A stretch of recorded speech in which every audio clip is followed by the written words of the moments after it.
Bueno, tengan ustedes muy buenas noches. Agradecer a la institución el día de hoy por la invitación a la ponencia, a ustedes también por por su asistencia. Sean ustedes bienvenidos y bienvenidas a este curso de actualización llamado Bioseguridad Hospitalaria. Quien les habla es la magíster Vilma del Rosario Moquillaza Calderón, licenciada en enfermería, especialista en cuidados intensivos neonatales, magíster en ciencias de la enfermería y actualmente soy enfermera asistencial del servicio de neonatología del Hospital Ricardo Cruzado Rivarola, Nazca Ica, perteneciente al Ministerio de Salud. Bueno, el día de hoy vamos a tratar un tema que, bueno, como profesionales de la salud, pues es un tema que en nuestro quehacer diario lo ponemos en práctica. La bioseguridad hospitalaria dentro de un hospital se puede decir que son normas, las cuales tienen una finalidad muy importante, que es evitar que como resultado de la actividad asistencial que se realiza de forma diaria, pues en los ambientes del hospital, en los servicios, en los diferentes servicios del hospital, pues se produzcan por las mismas actividades asistenciales que se realizan y el manejo de fluidos biológicos, fluidos corporales de los pacientes, se produzca pues las contaminaciones, las infecciones entre nosotros, el personal de salud y también infecciones a los pacientes o usuarios que acuden de forma diaria para recibir pues una atención.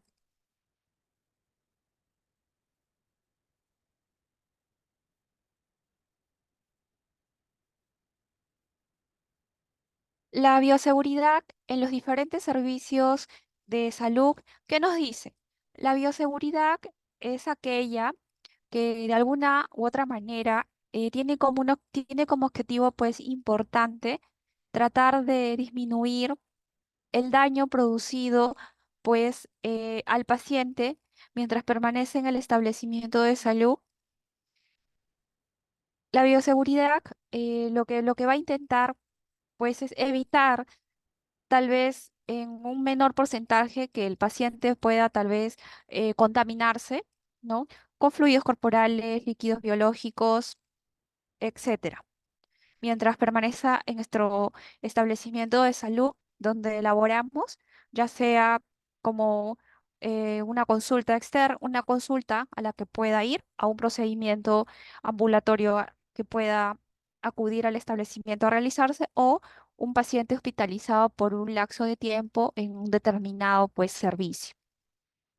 Entonces, la bioseguridad hospitalaria o la bioseguridad en los servicios de salud también nos trata de proteger a nosotros, el personal de salud.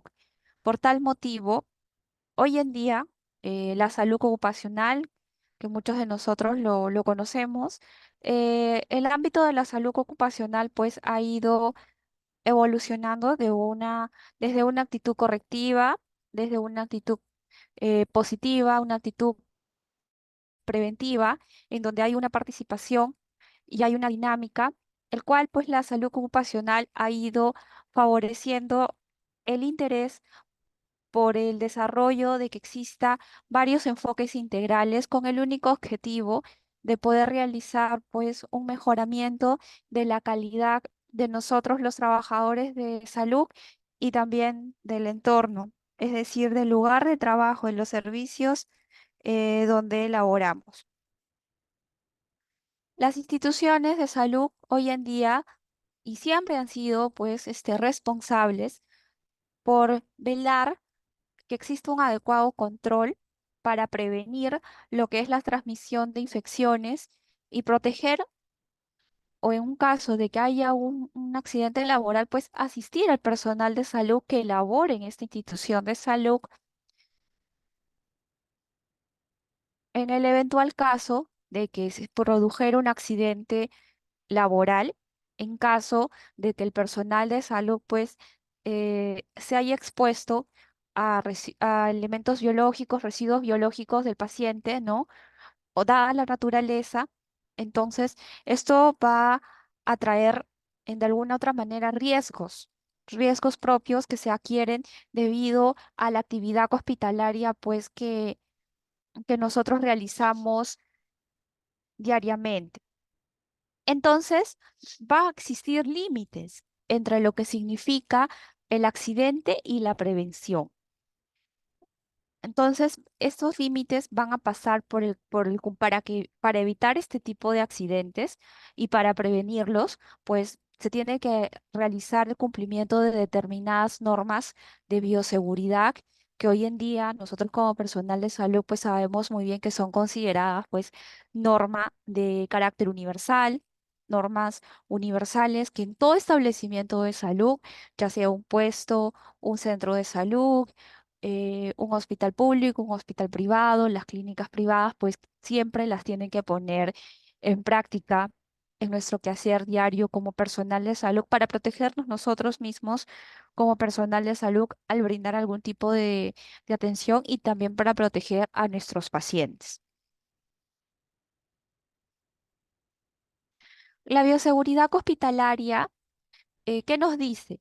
Que a través de la existencia de medidas que tienen bases científicas organizadas, pues este tipo de medidas van a definir condiciones de contención bajas, los cuales hacen que los agentes infecciosos van a ser manipulados con el objetivo de poder confinar, con el objetivo de hacer frente a un determinado riesgo biológico y reducir pues la exposición o el contacto potencial que se tiene a estos agentes infecciosos. Va a tratar de proteger, de reducir el riesgo que son víctimas, pues, el personal de salud en el cual comprende, pues, el personal que labore en los laboratorios clínicos, personal que esté en áreas hospitalizadas consideradas críticas como la UCI, áreas no críticas, pacientes de los diferentes servicios del hospital, el público en general que acude al establecimiento de salud y también proteger hoy en día a nuestro medio ambiente, contribuir a que se reduzca, ¿no?, la contaminación ambiental, que es un tema del día a día en nuestro mundo. Por ello, es muy necesario, pues, poner las medidas de bioseguridad que son universales en práctica diaria para protegernos nosotros de un determinado riesgo biológico del cual somos víctimas y proteger también así a nuestros pacientes, ¿no? El solo hecho de que ellos estén enfermos hacen que lleven, digamos, una carga pesada, entonces no podemos nosotros ayudar a que ese estado de salud empeore, que adquiera una patología junta a la que tiene, si es que es víctima de un riesgo biológico, si es que se ha contaminado con algún fluido biológico, sangre, sustancias, etcétera. Entonces, la bioseguridad hospitalaria, la bioseguridad tiene tres pilares y dan origen a precauciones universales. Por eso se dice que la bioseguridad hospitalaria tiene medidas que tienen que ser una práctica universal, como les dije, en todo establecimiento de salud, en un centro de salud, en un puesto, en un hospital nivel uno, un hospital nivel 2, perdón, un hospital de mayor complejidad, las clínicas privadas o también el sector de salud. Por lo tanto,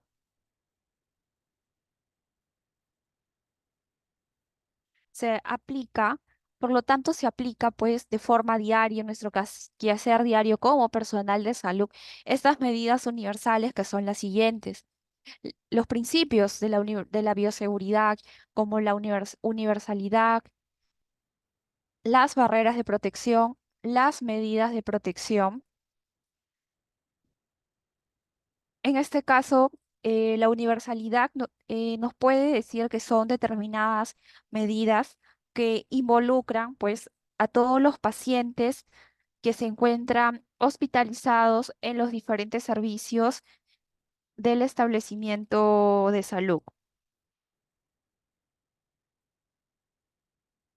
La salud universal hoy en día consiste en garantizar que todas las personas y también las comunidades pues tengan acceso a los diferentes servicios de salud. Entonces, todas las personas que van a llegar a un establecimiento de salud tienen que tener acceso a un seguro médico. En cambio, la universalidad en bioseguridad es muy diferente. ¿Por qué? Porque la universalidad es ahí en donde son medidas que se ponen en práctica que involucran a todos los pacientes de los diferentes servicios, independientemente de conocer o no la patología, la enfermedad que es el motivo de hospitalización. La universalidad son conjuntos también de técnicas y a la vez de procedimientos que van a estar destinados a protegernos a nosotros, el personal de salud, que somos el equipo de salud, de diferentes pues posibles infecciones con ciertos agentes a los cuales podemos nosotros tal vez estar en contacto al realizar los procedimientos, las atenciones, nuestro quehacer diario. La siguiente precaución universal también son las denominadas barreras de protección, que nosotros como personal de salud pues lo conocemos, tenemos noción de qué se trata. Las barreras de protección son los implementos que usamos para poder protegernos, para poder trabajar, son los denominados EPPs, que fueron muy utilizados en la pandemia para protegernos al contacto con los pacientes, evitar que nos podamos contagiar con el COVID-19. Estas barreras de protección implica pues el calzado de los guantes, mandil, gorro, mascarilla o respirador, botas. También el objetivo del uso del EPP o de estas barreras de protección es poder proteger no solamente a las personas, a los pacientes que lo usan o nosotros los trabajadores de salud, de poder ser víctimas de riesgos o accidentes laborales al desempeñarnos pues en nuestras funciones diarias. Unas barreras de protección pues universal también es el lavado de manos que se tiene que poner en práctica, por ejemplo, antes de hacer un procedimiento, después de realizarlo, antes de tener contacto con el paciente, después de tener contacto con el paciente. ¿No? Y el uso de guantes es muy indispensable ante cualquier procedimiento que involucre tener contacto directo con nuestro paciente y también usar los guantes es muy importante en caso que manipulemos líquidos biológicos como las muestras de BK, sangre, etcétera. Por eso es, por eso es muy importante siempre usar las barreras de protección, ¿no? Es muy importante el uso del EPP. Y las medidas de eliminación también es otra precaución universal que se tiene que poner en prácticas, que es establecer siempre respetando, pues, qué áreas de nuestro servicio, de nuestro establecimiento están sucias, qué áreas están limpias. No debemos de tocar las áreas sin contaminación con guantes contaminados. No debemos de tocar material contaminado, perdón, sin contaminar material estéril con guantes contaminados o también material de uso médico con guantes contaminados, porque ya sería un material que no se podría usar. Por ejemplo, tocar con nuestros guantes sucios un paquete de gasas, ¿no? Abrir la gasa y el guante tocar esa gasa. El guante sucio con la gasa limpia ya no se podría utilizar esa, esa gasa, ¿no? Las medidas de eliminación son consideradas un conjunto también de dispositivos y procedimientos eh, a la vez, los cuales tienen como objetivo que los materiales que se utilizan, el material médico que se utiliza en la atención de los pacientes, en la realización de diversos procedimientos invasivos y no invasivos, pues sean depositados y eliminados sin riesgo alguno que el personal de salud o el paciente se pueda contaminar.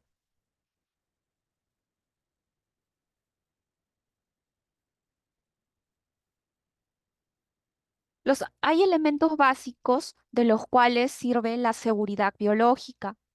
Esto para hacer frente, para contener el riesgo que existe provocado por estar en contacto con agentes infecciosos. Estos elementos básicos podemos tener las prácticas de trabajo, el equipo de seguridad y también el diseño y construcción de la instalación. En las prácticas de trabajo nos dice que las personas que por motivos de su actividad laboral, por motivo de su quehacer diario y que están en contacto con materiales infectados o con agentes infecciosos, estas personas deben de ser conscientes de estos riesgos que su trabajo implica y por lo tanto deben de recibir ciertas capacitaciones, adquirir técnicas para que ellos puedan manejar materiales biológicos de una forma segura, evitando el contagio. El equipo de bioseguridad o llamadas barreras primarias, pues es el uso de dispositivos que van a garantizar la seguridad de un proceso, como por ejemplo las cabinas de seguridad que antes se aplicaban para las desinfecciones, equipos de protección personal, como ya les mencioné, el EPP, y diseño y construcción de instalación, que son las llamadas barreras secundarias, que su magnitud dependerá pues del agente infeccioso en cuestión y también de las manipulaciones que se puedan realizar. Existen riesgos laborales del sector sanitario y sociosanitario.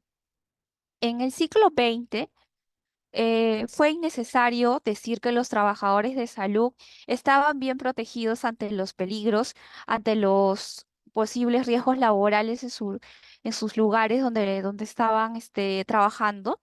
Y a pesar de ello, los trabajadores del sector salud se expusieron a diario o se exponen a diario hoy en día a una compleja variedad de riesgos y peligros que afectan su salud y también su seguridad, como los peligros biológicos, estar en contacto con pacientes con TB, tal vez adquirir hepatitis, infectarse con el virus del VIH, el SARS, el ébola, peligros químicos, como manipular pues el glutaraldehído, el óxido de etileno.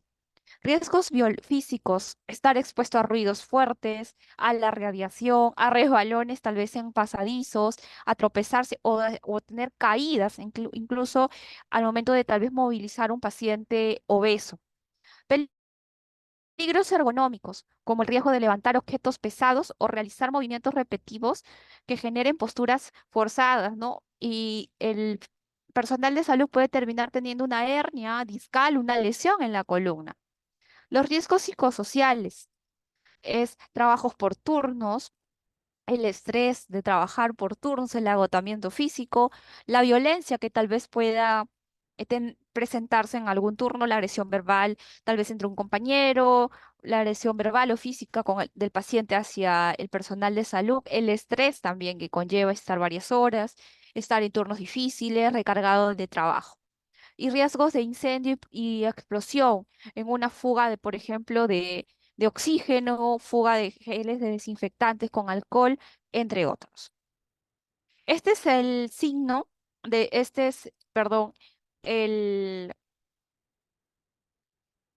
lo que significa, se puede decir que es el signo del riesgo biológico. O sea, este es cómo se puede graficar el riesgo biológico, este es una imagen que identifica que el material o el lugar está con riesgo biológico, que es un peligro. Entonces, el riesgo biológico es considerado hoy en día aquellos agentes infecciosos que van a presentar un riesgo o un peligro potencial que afecta directamente la salud humana, ya sea dada en forma de un caso de infección o también que pueda afectar la alteración del entorno humano del personal de salud en este caso.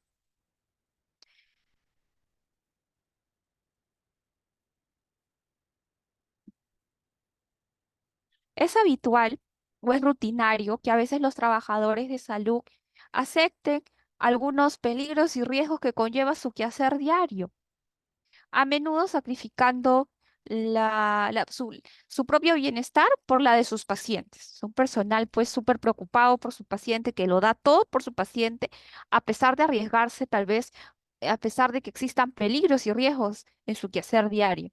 Por lo tanto, es muy importante tener en cuenta que las medidas de bioseguridad pues, nos protegen a nosotros, los trabajadores de salud, nos protege de lesiones, tal vez en el trabajo, de enfermedades.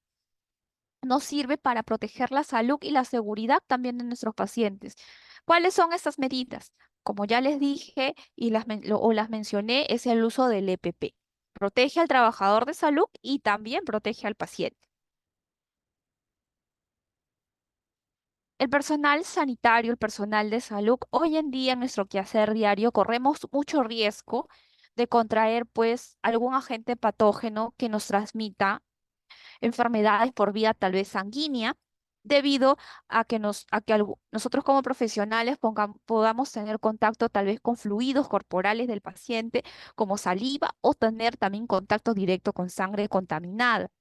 Entonces, aquel profesional que ha estado en exposición o se ha contaminado con sangre puede ser debido a que ha sido víctima de una lesión percutánea, o sea, víctima, por ejemplo, de un pinchazo con una aguja o con un objeto punzocortante que tiene ahí pues la sangre contaminada. Una lesión mucocutánea, por ejemplo, que te salpique sangre u otros fluidos, como a mí ya me ha pasado, de ojos, nariz o boca. Y contacto con piel no intacta, piel con una herida, con una lesión, no con mucosas, que no tal vez nosotros no podemos saber si está contaminado. Entonces, tenemos contacto. Por lo tanto, nosotros los profesionales de salud, ya sean médicos, enfermeras, técnicos de laboratorio, el equipo que comprende la salud, pues somos manipuladores directos de tal vez residuos hospitalarios que corren el riesgo de albergar alguna infección de transmisión sanguínea. De alguna otra manera tenemos un potencial riesgo debido a nuestro quehacer diario al estar en contacto como con agujas contaminadas, cortarnos con algún objeto punzocortante, salpicarnos sangre del paciente en los ojos, en la nariz, en la boca, o a veces no usamos guantes, no nos protegemos las manos y estamos en contacto con una piel que tiene una lesión, ¿no? O una alergia que al contacto puede, al toque nosotros, también contagiarnos. En los equipos de protección personal o los denominados EPPs, muy usados, muy solicitados durante la pandemia.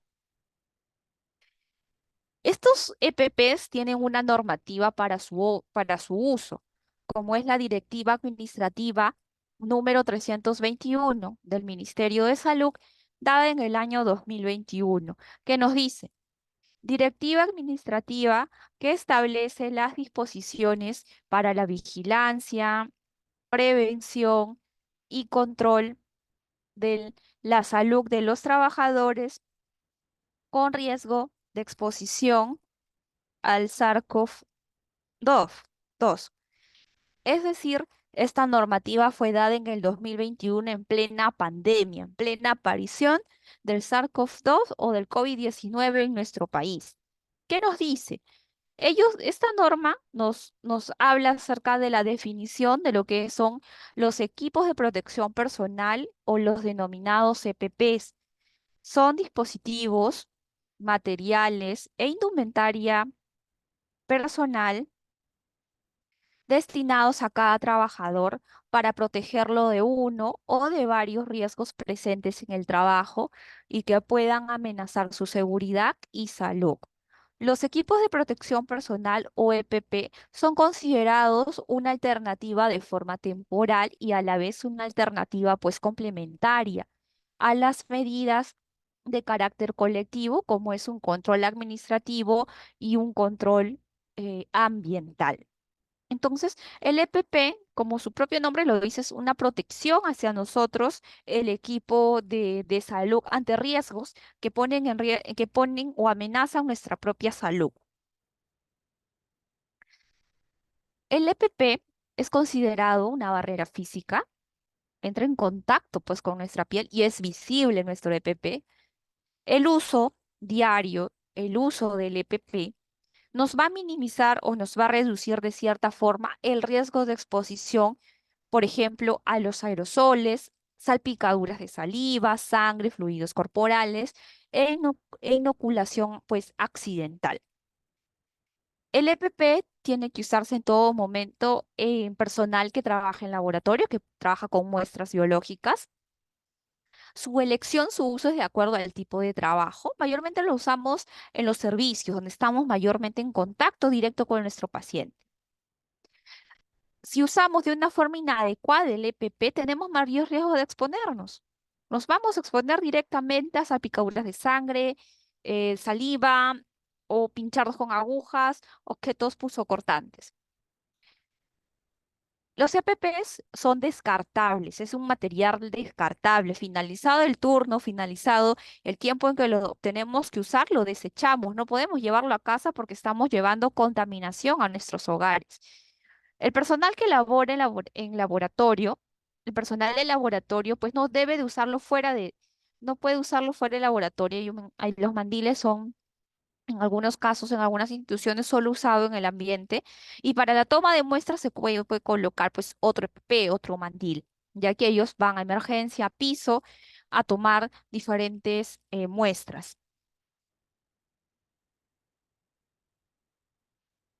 El EPP pues está por tallas, S, M o L, ¿no? Y para el EPP existen controles administrativos, prácticas de trabajo, que son muy importantes para un adecuado comportamiento cuando se trabaja con un peligro o está pues cerca de él. Por ejemplo, este es el uso de la mascarilla quirúrgica, que es descartable, el lado celeste afuera y los lados celeste nos va a permitir que es una parte impermeable que evita que el ingreso de gotículas a nuestra boca. Acá es donde se queda pues estas gotículas, evitando que ingresen a nuestra boca. Y estos pliegues, estos ayudan a que no se puedan quedar partículas entre el pliegue, si no se puedan eliminar. Y el lado blanco, el lado que está eh, adentro, el lado interno de la mascarilla, se puede decir, ayuda a que nuestra saliva se pueda quedar en la mascarilla y no salga al exterior, que nosotros también pues no podamos salpicar a la persona que está cerca a nosotros al momento que hablamos. El lado celeste nos protege de las gotículas que puedan ingresar a nuestra boca y el lado blanco, el lado interior de la mascarilla también protege a la persona con la que podamos estar en contacto, con la persona que podamos conversar, evitando que nuestra saliva pueda también salir al exterior y pueda salpicarle a esa persona. El mandil, que también es descartable, es una manga larga que tiene una abertura posterior que protege mejor que la abertura frontal. El mandil también es en disponibilidad de tallas. En un caso de esos mandiles de tela, por ejemplo, en mi institución lo utilizamos. Es un mandil reusable, se manda a esterilizar en el autoclave, se manda pues a lavar. Bueno, este es un mandil, ya sea desechable o reusable, que son los de tela. Se puede amarrar aquí en la parte del cuello, en la parte de la cintura para mayor protección. Los guantes, ya sean quirúrgicos o sueltos, reduce de alguna manera la contaminación pues en nuestras manos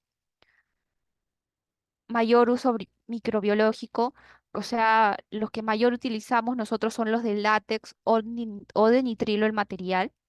Después de manipular, después de estar en contacto o después de hacer un determinado procedimiento, se puede usar o también antes de ir a tomar una muestra de laboratorio a piso, por ejemplo, a un determinado servicio, también podemos calzarnos los guantes.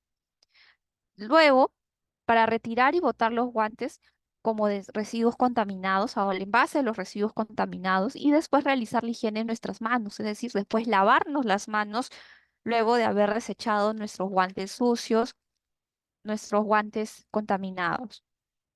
¿Cómo vamos a proteger nuestras manos? Los guantes nos brindan esa protección. Vamos a verificar integridad.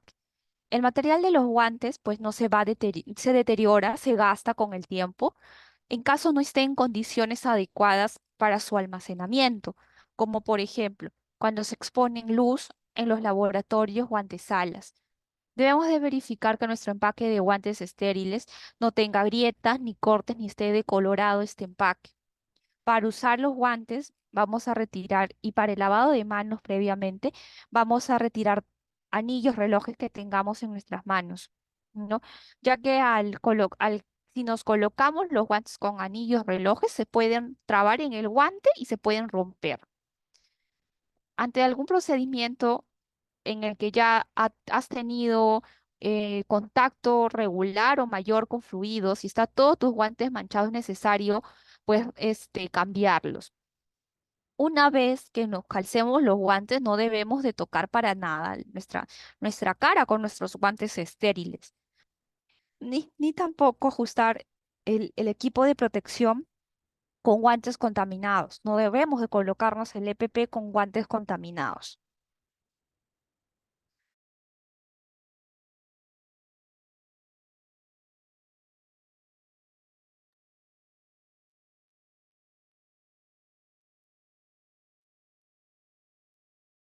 La protección facial, el uso tal vez de lentes protectores o de faciales.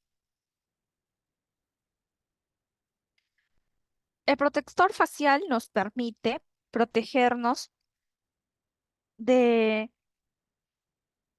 cualquier tipo de salpicaduras, por ejemplo, de saliva, sangre, fluidos corporales del paciente, ¿no? Este protector pues tiene que ser nuestra talla, no tiene que ser ajustado porque no debe delimitar nuestro campo visual para realizar un procedimiento.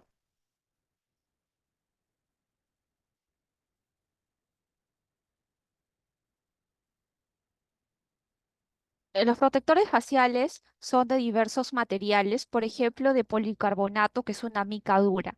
Entonces, los protectores faciales hechos de policarbonato son aquellos que van a proporcionar el 99% de protección UV. Un protector facial tiene que ser cómodo, de un material liviano, de fácil limpieza y de mantenimiento. Tiene que tener protección lateral, productos que se manipulen y es uso obligatorio cuando una persona pues trabaja en el almacenamiento y manipulación de diferentes productos químicos.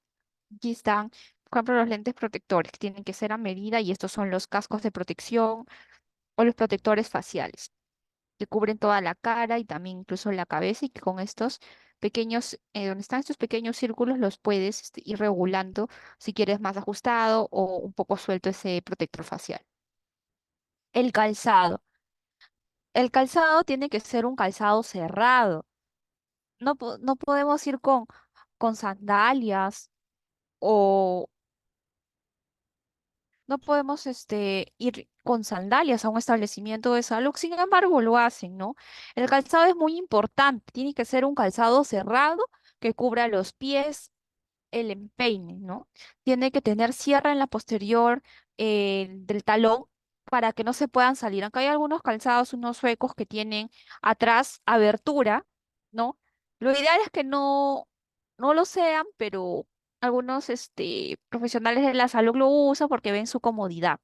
Pero no está recomendable el uso de sandalias o solamente usar medias o por último no usar calzado. Es muy importante para protegernos los pies y el empeine. Los respiradores biológicos o las mascarillas N95 son de un material de microfibras cargadas electrostáticamente. Facilita este respirador, como su propio nombre, la respiración y retiene pues en su material agentes contaminantes. Este respirador resiste a salpicaduras de sangre y otros fluidos corporales directos al contacto con nuestro paciente, ¿no? Con esta pequeña alambrecito que se puede decir que está en el interior del N95 del respirador, se puede graduar en la parte de la nariz para que sea un correcto sellado. Una medida de bioseguridad muy importante es el transporte de sustancias infecciosas. ¿Cómo vamos a transportarla? ¿Qué parámetros, qué pautas vamos a seguir para su transporte?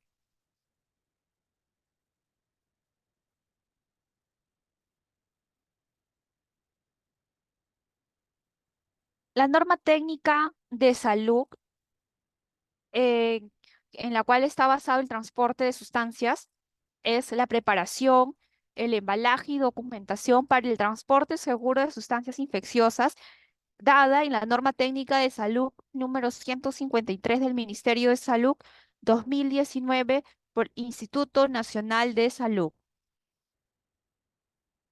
Ámbito de aplicación. ¿En qué ámbito se da esta norma técnica?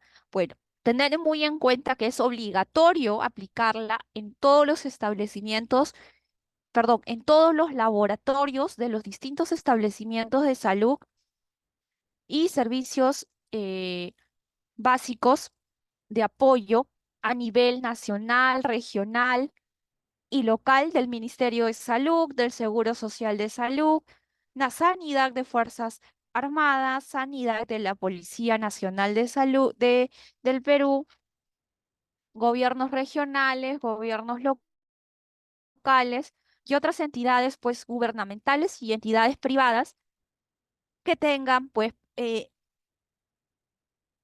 enviar y transportar distintas sustancias pues infecciosas.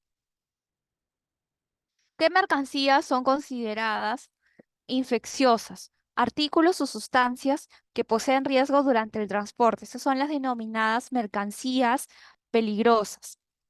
Existen 9 clases. Clase uno, explosivos. Clase 2, gases. Clase 3, líquidos inflamables.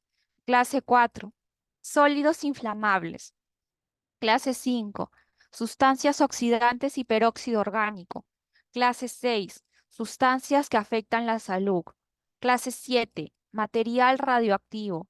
Clase 8, corrosivos. Clase 9, misceláneas de materiales peligrosos. Existen también categorías de las diversas sustancias infecciosas. Categoría A, categoría B y muestras de humanos y animales exentos. En la categoría A nos dice que es aquella sustancia que al ocurrir una cierta exposición durante su transporte, esta sustancia es capaz de causar tal vez discapacidad, una enfermedad fatal o amenaza pues la vida de los humanos y animales sanos. En cambio, en la categoría B es aquella sustancia que no reúne los criterios de inclusión en la categoría A, respecto a la cual un médico pues no ha determinado qué contenía esta sustancia, si tenía patógenos o no. Y en las muestras de humanos y animales exentas son muestras que son valoradas de forma médica, que presentan un riesgo mínimo de contener tal vez algún agente patógeno, como cuáles, las pruebas de embarazo o algunas pruebas para detectar pues drogas. Existen diferencias entre cultivos y muestras de pacientes. El cultivo nos dice que son muestras incubadas para la multiplicación de agentes patógenos. En cambio, las muestras de pacientes vienen a ser especímenes pues que se colocan directamente de humanos o animales. Entonces, esta diferencia que se hace entre cultivos y muestras de pacientes es importante para así clasificar las sustancias infecciosas. Y esta clasificación afectará pues su respectiva elección de cómo vamos a embalar estas sustancias infecciosas en las cuales está pues comprendida los cultivos y las muestras de pacientes. La declaración de mercancías peligrosas. Para declarar una mercancía determinada como peligrosa, primero se tiene que utilizar un formulario adecuado, llenarlo de forma adecuada. Una vez que llenamos este formulario, se tiene que cumplir con algunos requisitos que la empresa de transporte solicita, como por ejemplo un manuscrito frente a mecanografiado. El formulario debe llenarse en inglés. Este formulario se tiene que completar con exactitud por completo y con una letra legible. El expedidor deberá firmar toda la modificación o un cambio efectuado. El formulario debe ir firmado. La firma tiene que ser a mano. El expedidor deberá completar 3 copias, una para él y las otras 2 pues para el operario. Entre los distintos sistemas de ventilación,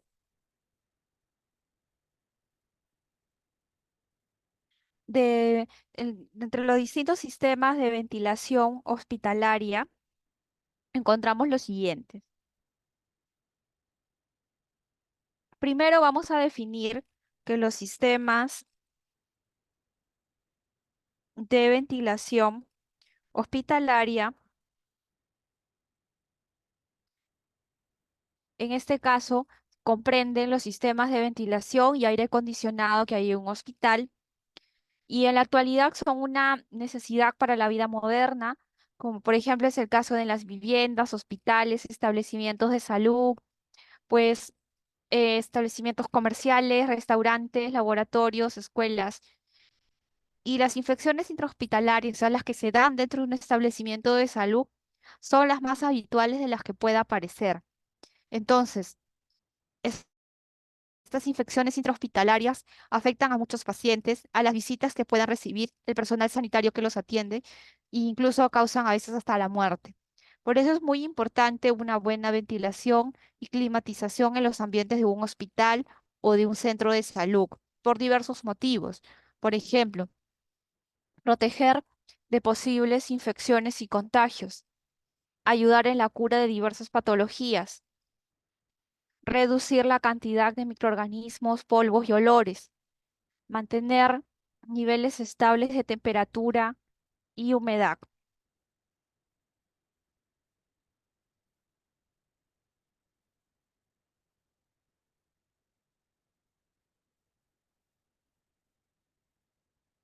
Existen diversos tipos de ventilación en hospitales para el tratamiento médico, para brindar servicios generales y para los administrativos. Para el tratamiento médico, que comprende urgencias, UCI, el servicio materno-infantil, aislados, UCI COVID, la morgue. Para servicios generales como los parqueaderos, las áreas de mantenimiento, la sala de espera, la cafetería, los restaurantes, los gases medicinales, residuos, etcétera. Y para administrativos, pues las recepciones, la administración, las áreas de descanso para el personal que se encuentra de turno.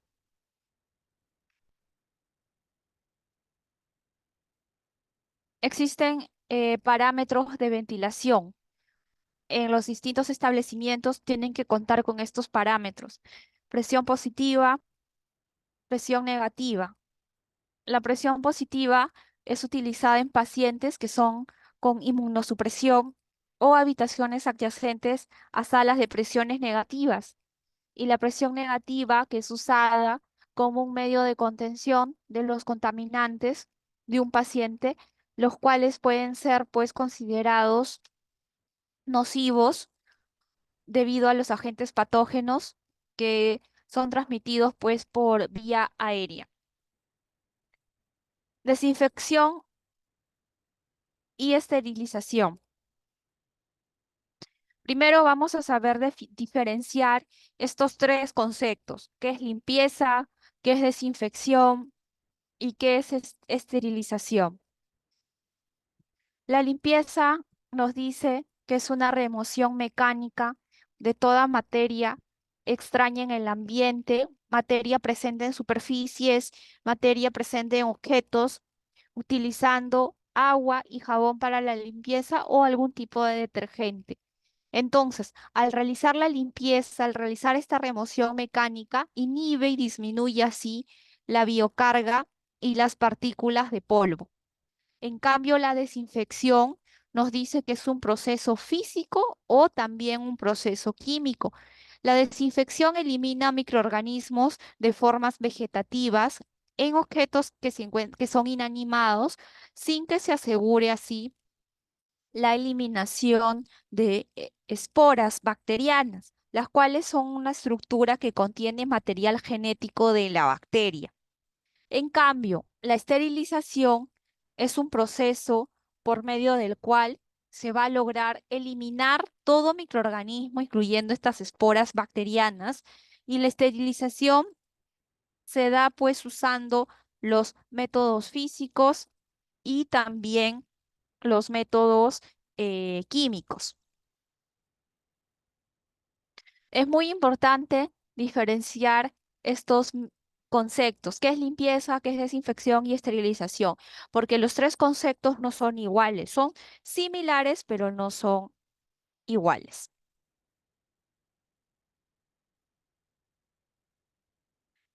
Existe la clasificación de los materiales eh, dado por Spaulding en el año de 1968. Spaulding fue un médico, el cual fue el creador de un método de clasificación de material o clasificación de instrumental. Entonces, él lo clasifica por niveles o materiales. Material o nivel crítico, material o nivel semicrítico y material o nivel no crítico. En el material crítico o nivel vamos a encontrar aquel que entra en contacto con tejidos estériles o con el sistema vascular del paciente. Y el proceso que se va a realizar es la esterilización. Ejemplo, ¿qué materiales críticos comprende? Instrumental quirúrgico, los implantes, aparatos usados en endoscopías rígidos, los cuales van a penetrar cavidades consideradas estériles, también materiales como los catéteres, sondas, drenajes o agujas. En el material semicrítico o nivel están aquellos que van a estar en contacto con membranas, mucosas o piel no intacta del paciente. El procedimiento que se realiza es el DAN o denominada desinfección de alto nivel. Ejemplo, aparatos de endoscopía rígidos que penetran en cavidades no estériles, endoscopios flexibles, las máquinas de diálisis, otoscopios, sinuscopios, equipos de terapia respiratoria como los ventiladores, palas de laringoscopio o hojas de laringoscopio, espéculos vaginales que no son descartables, los termómetros rectales. En el material no crítico o nivel crítico está aquel que entra en contacto ya con la piel intacta del paciente y no con las membranas mucosas. Y el procedimiento a realizar en este material o nivel es una desinfección de nivel intermedio o desinfección del nivel bajo.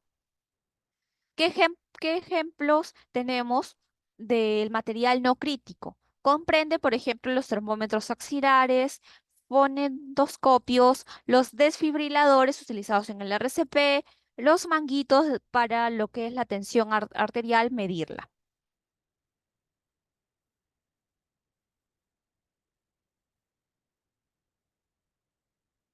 Spaulding, pues lo ha clasificado en tres categorías que son que se clasifican de acuerdo al riesgo de producir tal vez una infección por cualquier tipo de microorganismo.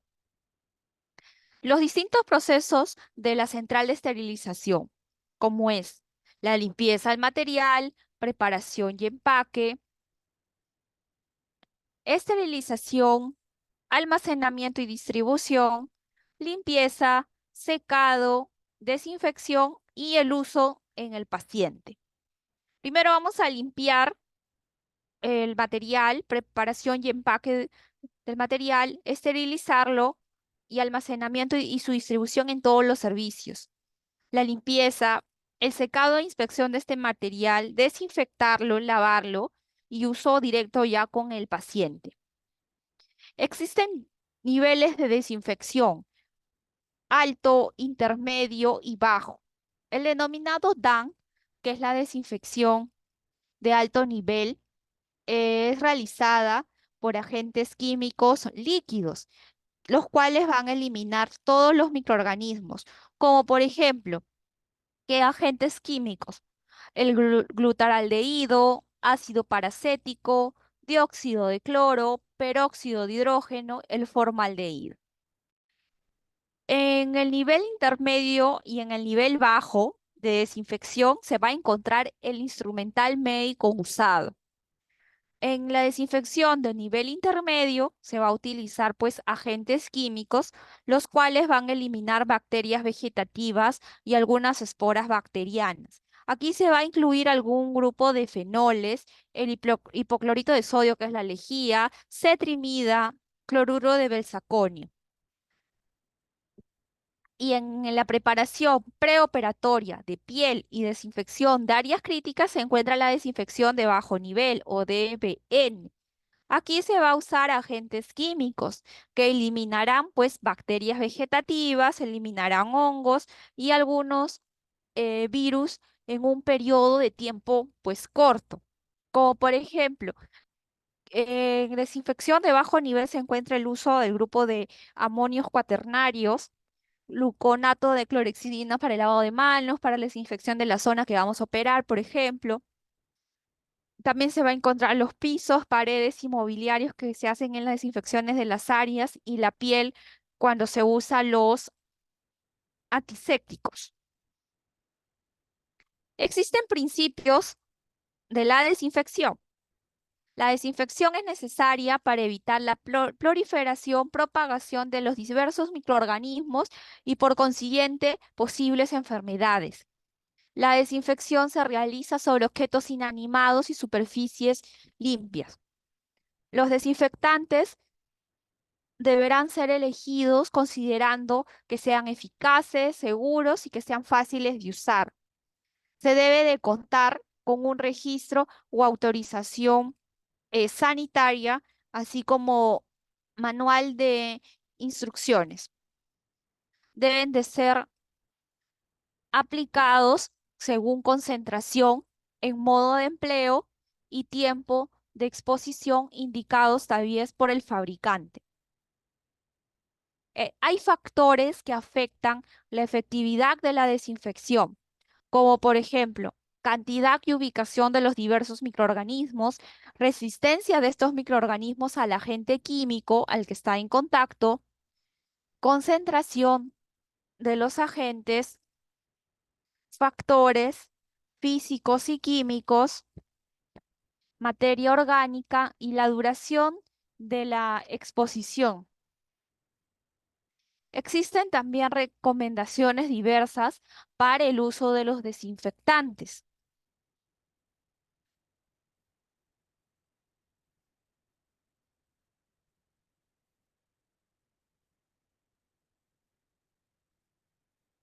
El desinfectante es cualquier sustancia o proceso que se usa para destruir o eliminar gérmenes como virus, las bacterias u otros microbios que causan infecciones y enfermedades diversas.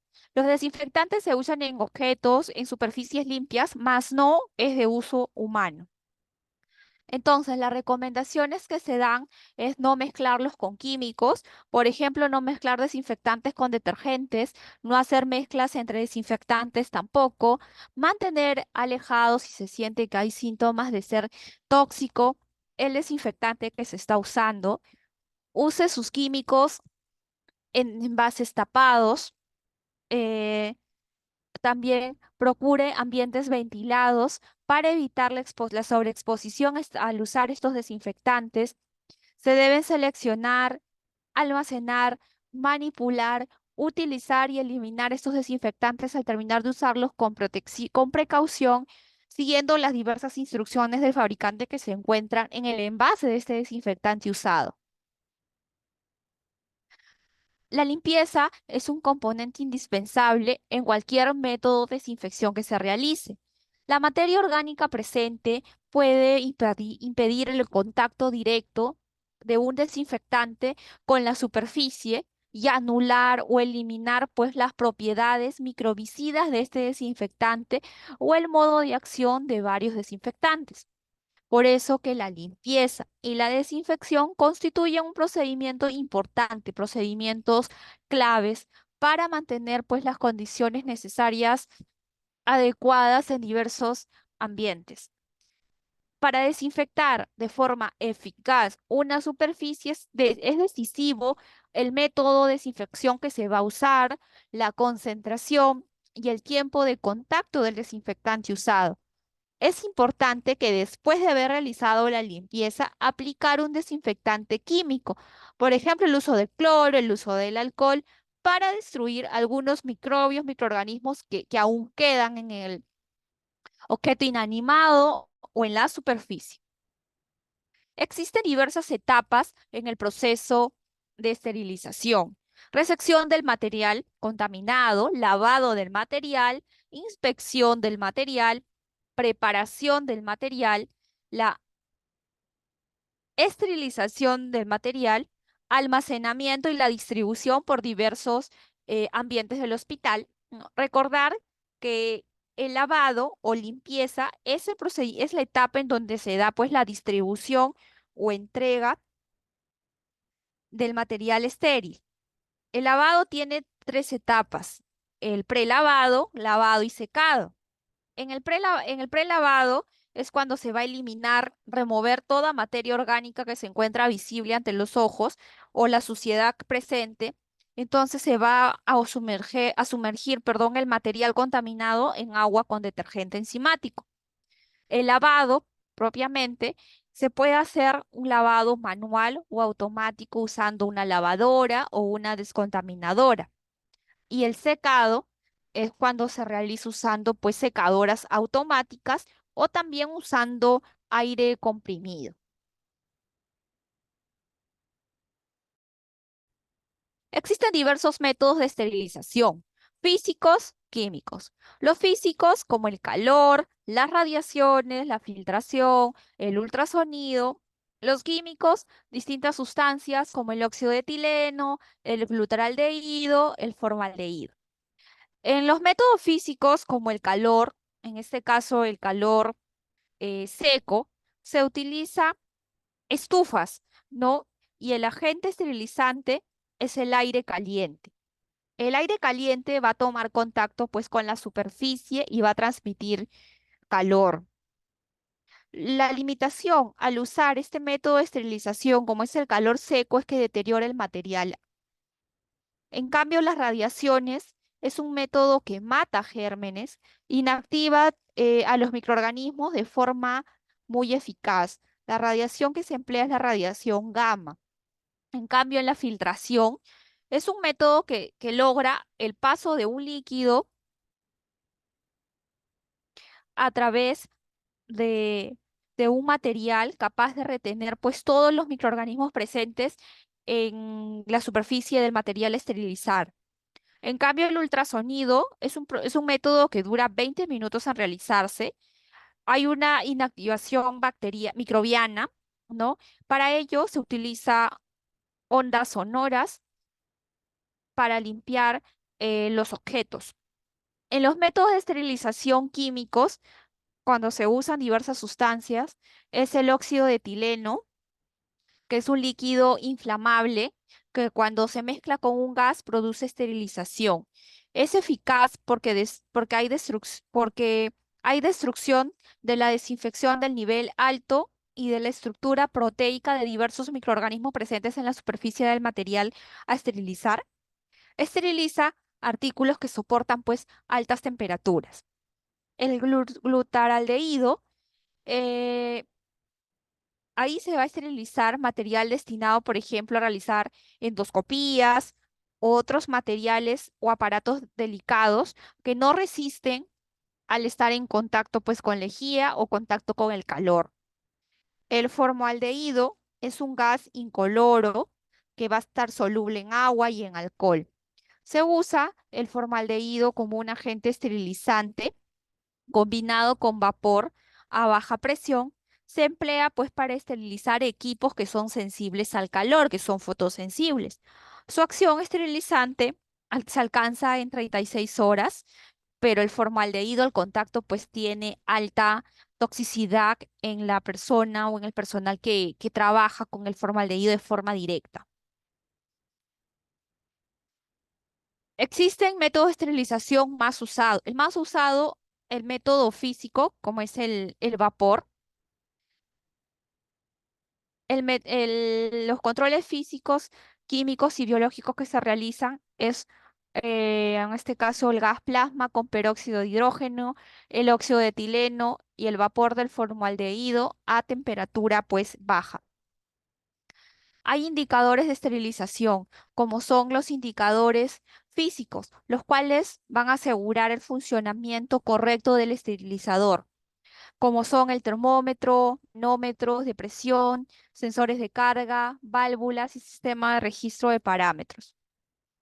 Los indicadores químicos son una tira que cambia de color al alcanzar pues una temperatura determinada, el denominado color test, que son tiras de color de control químico de penetración. Y los indicadores biológicos, que son preparados que contienen carga suficiente de microorganismos que son de alta resistencia. Referentes biológicos, los cuales están en calor húmedo y el calor seco. Los indicadores biológicos confirman la esterilización del material, son tiras de papel también, con un número predeterminado de esporas bacterianas no patógenas que crecen al ser cultivada. Estos controles biológicos o indicadores se usan en controles semanales o cuando el personal encargado que trabaja en la central de esterilización pues es capeado, es personal nuevo.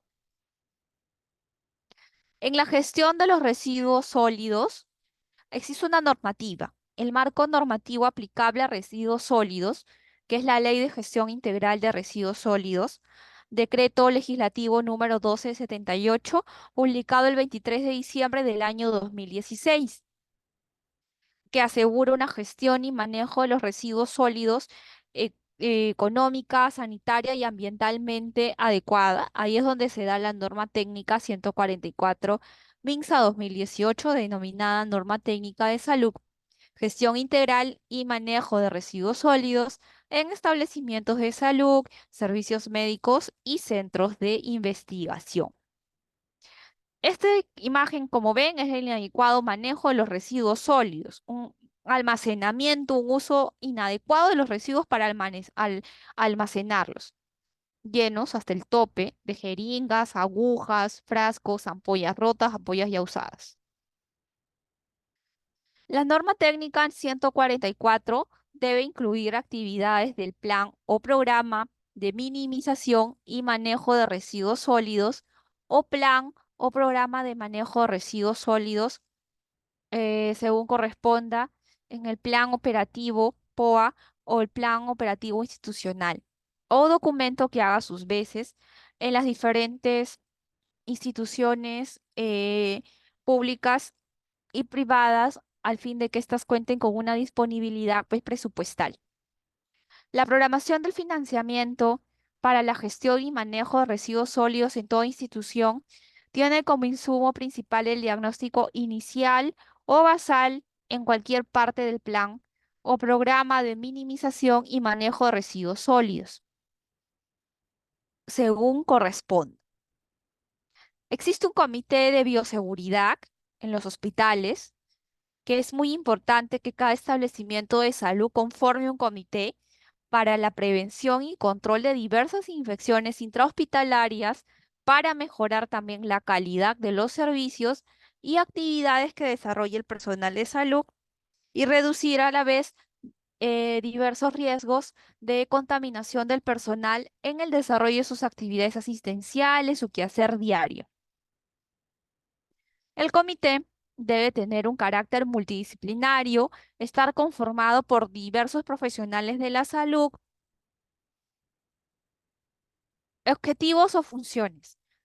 Asesorar el proceso de evaluación de riesgos, promover una cultura de bioseguridad entre todo el personal, diseñar actividades y programas de capacitación en bioseguridad, brindar asesoramiento técnico a las distintas áreas en temas de seguridad y protección, elaborar un plan anual de actividades de bioseguridad, vigilar el cumplimiento de normas establecidas en el programa de bioseguridad institucional, investigación de incidentes y accidentes en los laboratorios e instalaciones, verificar que cualquier actividad laboral que involucre el manejo de material biológico y químico se realice siguiendo prácticas seguras.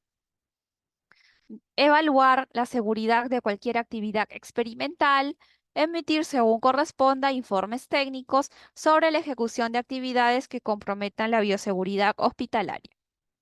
Programa de bioseguridad. La planificación es mediante políticas de bioseguridad. Es muy importante contar con un comité. Evaluación de riesgos de bioseguridad. Implementación, contar con un manual de bioseguridad. En la revisión es revisión y mejora, informes de investigación de incidentes y accidentes laborales, control de inventarios, auditorías e inspecciones a los servicios. La responsabilidad es de los trabajadores, son responsables de su propia seguridad, la de sus colegas. Por eso es que este comité de bioseguridad supervisa. El representante de bioseguridad debe designar a un representante, es los trabajadores, que se sigan las normas y programas de bioseguridad de manera constante, por ejemplo, en laboratorios clínicos o instalaciones del hospital. La persona designada como representante tiene que tener la competencia profesional necesaria para sugerir, revisar y aprobar actividades específicas que sigan pues los determinados procedimientos adecuados de bioseguridad. Tiene que tener una capacitación al personal en temas relacionados con el riesgo biológico, de manera que sean identificados, establecidos y o mantenidos. Bueno, de esta manera concluimos la ponencia acerca de este curso de actualización muy importante como es bioseguridad hospitalaria. Agradecerles a la institución y a ustedes por su asistencia. Gracias, que tengan muy buenas noches. Gracias a la institución también.